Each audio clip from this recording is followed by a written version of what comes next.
जैसे कि इसका ऑनलाइन क्लासेस के अंतर्गत अपन क्लास 11th में कल रचना पढ़ रहे थे घर की याद, उसी का अपन आगे का वर्णन करेंगे। तो देखते हैं आज कवि आगे के शब्दों में क्या बात लिखते हैं।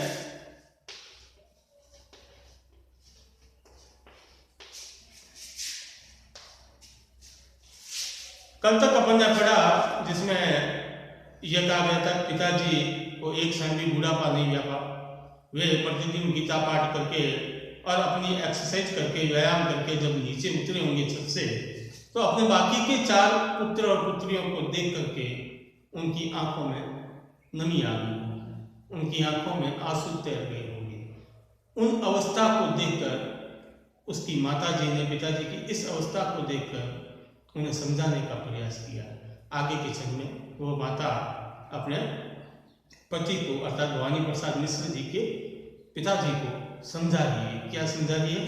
कि वह तुम्हारा मन समझकर और अपनापन समझकर, तुम्हारी जो इच्छा थी और जो तुम्हारा अपनापन है उसके साथ जो तुम्हारा जुड़ा हुआ है, कोई ने पूर्व भी कहा है कि बाकी सारे भाई बहन सोना है तो मैं सोने पे सुहागा हूं, वह तुम्हारा मन समझकर और अपनापन समझकर गया है सो ठीक है, यही तुम्हारी लीक है। जो गया है तो ये ठीक है, यही तुम्हारी लीक है। लीक यानी सीख, लीक यानी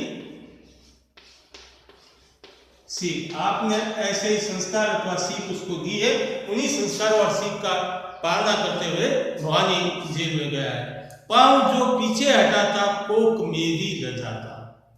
अगर वो मौके पर अवसर पर इस स्वतंत्रता की आहुति में अपने पैरों को पीछे हटा देता तो कोक मेरी लजाता, मुझे मां होने में लज्जा का अनुभव होता।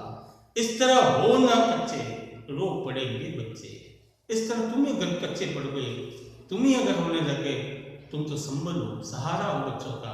यदि तुम ही कमजोर हो गए तो बाकी के बच्चे तो रोना प्रारंभ कर देंगे। इस तरह हो ना कच्चे रो पड़ेंगे बच्चे। पिताजी ने कहा होगा हाय कितना सहा होगा। पिताजी ने, अब कभी कल्पना करा हुआ बैठ बैठे, पिताजी ने कहा होगा, क्या कहा होगा? हाय कितना सहा होगा, कितना दुख कितनी पीड़ा उन्होंने सही होगी। कहा मैं रोता कहाँ हूं, कहा मैं रोता कहाँ हूं, धीर में खोता कहाँ। धीर यानी धैर्य, धीर यानी धैर्य। तो पिताजी की चोरी जब पकड़ी गई, उनकी आंखों के आंसू मां ने जब पकड़ लिए तो पिताजी ने क्या कहा? पिताजी ने कहा होगा हाय कितना सहा होगा। पिताजी ने क्या कहा? कहां मैं रोता कहां हूं, धीर में खोता कहां हूं। हे सजीले हरे सावन, हे कि मेरे पुण्य पावन, तुम बरस दो वे न बरसे, 5 वे को वे न तरसे। अब कवि सावन को संदेश मान करके ये संदेशा दे रहा है, उसको ये सूचना दे रहा है। क्या सूचना दे रहा है? हे सजीले हरे सावन, हे सज धस कर आने वाले सावन। जब सावन आता तो प्रकृति में नाना प्रकार के पुष्प फूल ये खिलने लगते हैं, प्रकृति एक नए आवरण को ढक लेती है, तो वो सजीला हो जाता है, सजा धजा हो जाता है। तो उसी को इंगित करते हुए कवि लिखते हैं कि हे सजीले हरे सावन, हे कि मेरे पुण्य पावन। पुण्य पावन यानी पवित्र।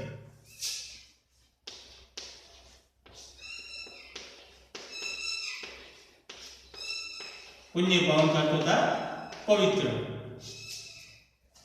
हे मेरे पवित्र सावन, हे मेरे हरे भरे सजे धजे सावन, हे सजीले हरे सावन, हे कि मेरे पुण्य पावन, तुम बरस दो वे न बरसे।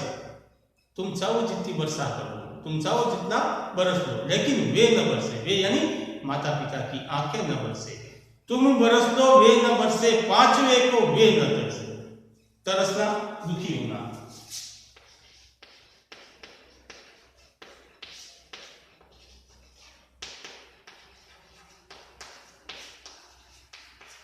तो कवि भवानी प्रसाद मिश्र सावन से यह अपेक्षा कर रहे हैं कि तुम चाहे जितना बरस लो, लेकिन वे नहीं बरसने चाहिए, वे दुखी नहीं होने चाहिए। तुम बरस लो वे न बरसे, 5 वे को वे न तरसे। मैं मजे में हूं यह सही है।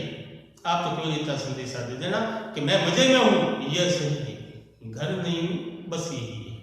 पीड़ा है तो केवल इतनी सी है कि मैं घर पे नहीं हूं, बाकी मैं मजे में हूं। मैं मजे में हूं यह सही है, घर नहीं हूं बस यही है, किंतु यह बस बड़ा बस है, इसी बस में सब भी रस है।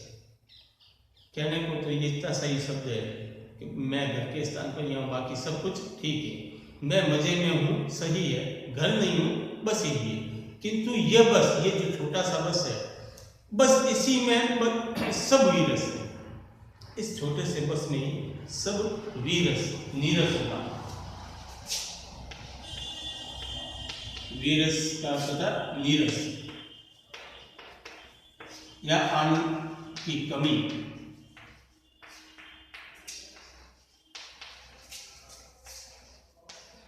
इस छोटे से बस में बहुत कुछ छुपा हुआ है, किंतु यह बस बड़ा बस है, इसी बस में सब वीरस है, किंतु उनसे यह न कहना, उन्हें देते धीर रहना। जो मेरी वास्तविक स्थिति है वो वास्तविक स्थिति का बखान मेरे माता पिता के समक्ष मत करना। ये भवानी प्रसाद मिश्र जी अपनी वेदना को सावन के माध्यम से मां तक पहुंचाने के लिए, अपने संदेश के रूप में देने के लिए कह रहे हैं, किंतु उन्हें यह न कहना, उन्हें देते धीर रहना। उन्हें ये मत बता देना मैं कैसा हूं कैसा नहीं हूं, तुम जाकर के उनको धैर्य देते रहना। धीर कहते हैं धैर्य को, धीर पूर्व में आ चुका है, धीर का पता धैर्य। किंतु उनसे यह न कहना, उन्हें देते धीर रहना। उन्हें कहना लिख रहा हूं, उन्हें कहना पढ़ रहा हूं, कि मैं जो नित्य कर्म घर पे करता था लिखने पढ़ने का, वही कार्य मैं यहाँ जेल में बैठ के भी कर रहा हूं। काम करता हूं कि कहना, नाम करता हूं कि कहना। कहना मैं यहाँ पर भी काम कर रहा हूं और उन काम के माध्यम से मैं आप लोगों का नाम कर रहा हूं। कौन सा काम किया? स्वतंत्रता के आंदोलन में भाग लेकर के जेल गए, इससे माता पिता का गर्व और ऊपर हुआ, तो मैं आप लोगों का नाम कर रहा हूं। चाहते हैं लोग कहना, मत करो कुछ शोक कहना। लोग भी यही कहना चाह रहे हैं आपको कि आप किसी प्रकार का शोक मत करो, दुख मत करो, मैं बड़े आनंद में हूँ, लिख रहा हूँ, पढ़ रहा हूँ, ये सब उन्हें बता देना। और कहना, और आगे बता रहा है सावन को कवि भवानी प्रसाद जी, और कहना मस्त हूं मैं, काटने में व्यस्त हूं मैं। और कहना मैं यहाँ पर मस्त हूँ, आनंद में हूँ, काटने में व्यस्त हूँ। काटना सूत काटना, जेल में जो कैदी होते हैं उनसे नाना प्रकार के कार्य करवाए जाते हैं, तो यहाँ भवानी प्रसाद मित्र कह रहे हैं मैं मस्त हूँ, यहाँ पर भी मैं चरखा चला करके सूत काटता हूँ। तो कहना और कहना मस्त हूँ मैं, काटने में व्यस्त हूँ मैं, वजन 70 सेर मेरा और भोजन ढेर मेरा। यहाँ पर वजन मेरा बढ़ गया, 70 सेर के करीब हो गया और जम के खाता हूँ, और भोजन ढेर मेरा, ढेर यानी बहुत सारा। कूदता हूँ खेलता हूँ, दुख डटकर खेलता हूँ। कूदता फांदता सब कुछ हूँ यहाँ पर, और दुखों को इनकी गतिविधियों के माध्यम से खेलता हूँ यानी दूर करता हूँ। कौन सी गतिविधियों के माध्यम से? खेलना, कूदना, लिखना, पढ़ना, जम के खाना, इन सब के माध्यम से मैं जो पीड़ा है, जो दुख है, उसको दूर करता हूँ। कूदता हूँ खेलता हूँ, दुख डट कर खेलता हूँ, और कहना मस्त हूँ मैं, यौन कहना अस्त हूँ मैं। और कहना उनको क्या कहना है सावन, उनको कहना मैं बड़ा मस्त हूँ, ये मत कह देना कि अस्त हूँ मैं। अस्त यानी निराश, डूबा हुआ।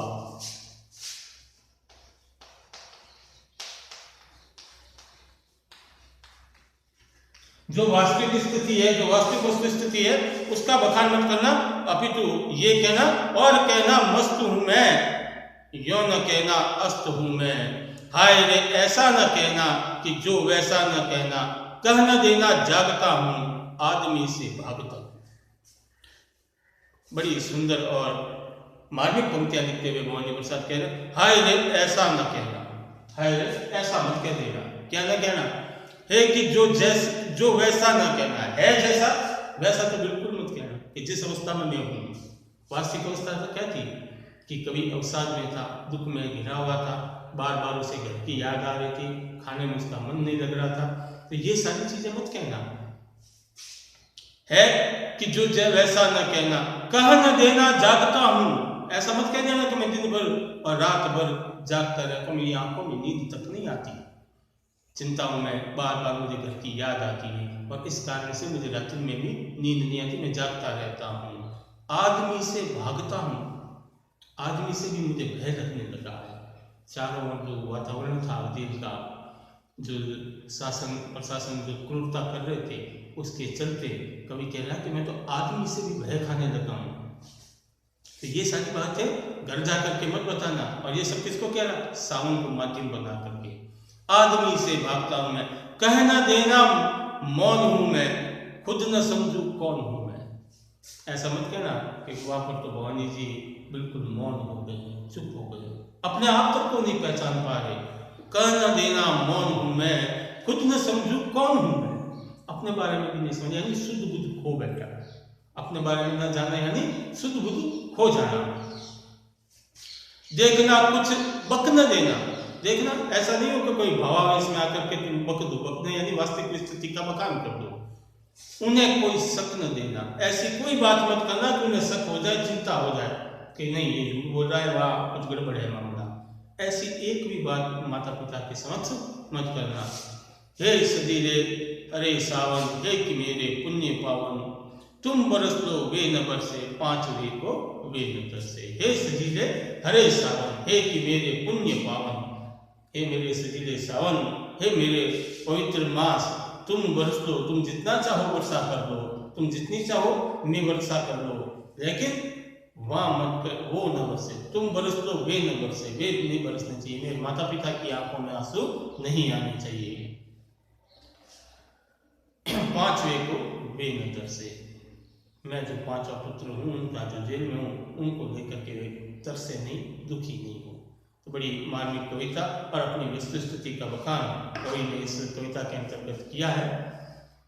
ये कविता आपकी यहीं पर समाप्त होती है। इसके जो प्रश्न उत्तर है वो आपके पुस्तक के पीछे दे रखे हैं, उनका हल कीजिए। कोई समस्या हो तो मुझे व्यक्तिगत रूप से व्हाट्सएप या फोन के माध्यम से भी पूछ सकते हैं, अन्यथा एक कॉपी में करके उसकी फोटो खींच करके मुझे सेंड कर दीजिए। आज के लिए इतना ही। धन्यवाद। जय श्री कृष्ण।